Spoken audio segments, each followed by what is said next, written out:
আসসালামু আলাইকুম। কি অবস্থা, কেমন আছেন সবাই? আশা করতেছি সবাই ভালো আছেন। জি আলহামদুলিল্লাহ, আপনাদের সকলের দুয়ায় আমরা অনেক ভালো আছি। তো গত 2 দিন থেকে এত পরিমাণে ঠান্ডা লাগছে যে কিছুই ভালো লাগতেছে না। আর শুধু মনে হচ্ছিল ঝাল ঝাল কিছু খাই। আর গরমের কথা তো বলার নাই, কি পরিমাণে যে গরম পড়ছে সেটা তো সবাই জানেন। তো যাই হোক, এই গরমের দিনে মনে হলো যে একটু ঝাল ঝাল মাখায়ে কিছু খাই। তার জন্য আপনাদের ভাইয়াকে বললাম যে আমাকে একটু ক্যাম্পাসে নিয়ে চলো, রাজশাহী ইউনিভার্সিটিতে। সেখানে যেয়ে আমি একটু ওখানে ঝাল কিছু খাবো, কারণ রাজশাহী ইউনিভার্সিটিতে কিন্তু কিছু ওই যে আম পেয়ারা এগুলা মাখানো খেতে কিন্তু বেশ আমার অনেক ভালোই লাগে। আর যেহেতু অনেক পরিমাণে ঠান্ডা লাগছে, সর্দি লাগছে, সেজন্য মনে হচ্ছিল যে খালি একটু ঝাল ঝাল মাখানো কিছু খাই। তো বলাতেই সে রাজি হয়ে গেল। আর তার জন্য ছেলেকে নিয়ে আমার হাজব্যান্ডের সাথে চলে গিয়েছিলাম রাজশাহী ইউনিভার্সিটিতে। যাওয়ার পরে এই যে আমরা ফার্স্টে একটু হাঁটাহাঁটি করতেছিলাম। তো শরীরটা যেহেতু ভালো না, কিছুই ভালো লাগছিল না, মনে হচ্ছিল যে মানে শুধু মাথা ঘুরাচ্ছে আর শরীরটা ক্লান্ত লাগতেছে।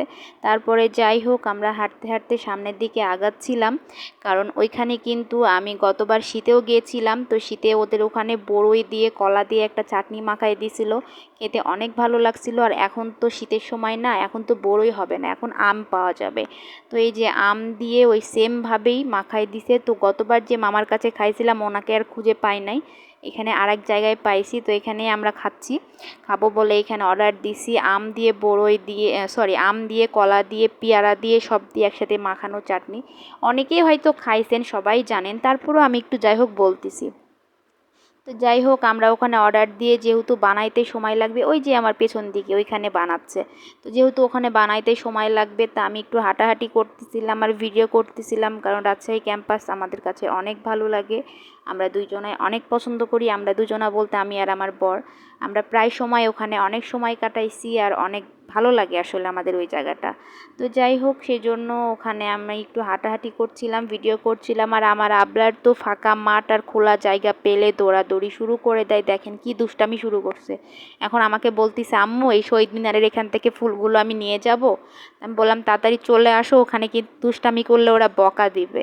তারপরও দেখেন সে দূর থেকে আমাকে হাই হ্যালো দিচ্ছে, তারপরও সে নেমে আসতেছে না, আমার সাথে দুষ্টামি করতেছে। তো যাই হোক, আমি আর ওকে কিছু বললাম না, যে বাবা তুমি খেলো। আর খেলাধুলা করতে করতে ফাইনালি আমাদের সেই চাটনিটা চলে আসছে। খেতে জাস্ট অনেক মজা ছিল, মানে মুখে দেওয়ার সাথে সাথে মনে হচ্ছে যে মানে এতই ভালো লাগতেছিল। আর ধনিয়া পাতা যেহেতু দিছে, আর জ্বরের মুখ সর্দি লাগছে, এই জন্য খুবই ভালো লাগতেছিল খাইতে। তো যাই হোক, আমি খাবো। আর অনেক ভিড় ছিল, অনেক ভিড়ের জন্য এই যে একটা পাইছি আমরা দুইজন মিলে। আর যদি আরও নিতে হয় তাহলে আরও আধা ঘন্টা মতন ওয়েট করতে হবে, তারপরে পাবো। তো আর ওয়েট না করে সেটাই আমরা খেয়ে নিলাম। দুজন মিলে খেয়ে নেওয়ার পরে যে এখানে কুশোরের রস বেচতেছিল, তো এখানে কুশোরের রস খাইলাম। খাওয়ার পরে আমার আবরার হাজার কিছু খাক, তার তো ফুচকা খাওয়া লাগবে মাস্ট, সে তো ফুচকা ছাড়া বাসাতে ঢুকবেই না ফুচকা না খেয়ে। তো তার বাবাকে বললাম দাও, যেহেতু ফুচকা খাবে তাকে খাওয়াও। তো এই তো দেখেন সে ফুচকার প্লেট নিয়ে বসে গিয়েছে। তো আমি তাকে বলছি তুমি আজকে 1 প্লেট ফুচকা পুরোটাই খাবা, যেহেতু আমারও ঠান্ডা লাগছে আমি খাবো না। আর এদিকে আপনাদের ভাইয়া আমার জন্য একটা মাল্টার জুস অর্ডার দিছিল, অনেক ঠান্ডা ছিল, তার জন্য আমি হাতে নিয়ে ওয়েট করতেছিলাম যে একটু গরম হলেই খাবো। আর ওইদিকে তো আবরার লাচ্ছি নিছে আর ফুচকা নিছে, সে ঠান্ডা ঠান্ডা লাচ্ছি খাচ্ছিল। তো আবরারে খাওয়া শেষ হলে আমরা বাসার দিকে রওনা দিব। তো আজকের ভিডিওটি এখানেই শেষ করতেছি, দেখা হবে নেক্সট ভিডিওতে। ততক্ষণ সবাই ভালো থাকবেন, সুস্থ থাকবেন, আল্লাহ হাফেজ।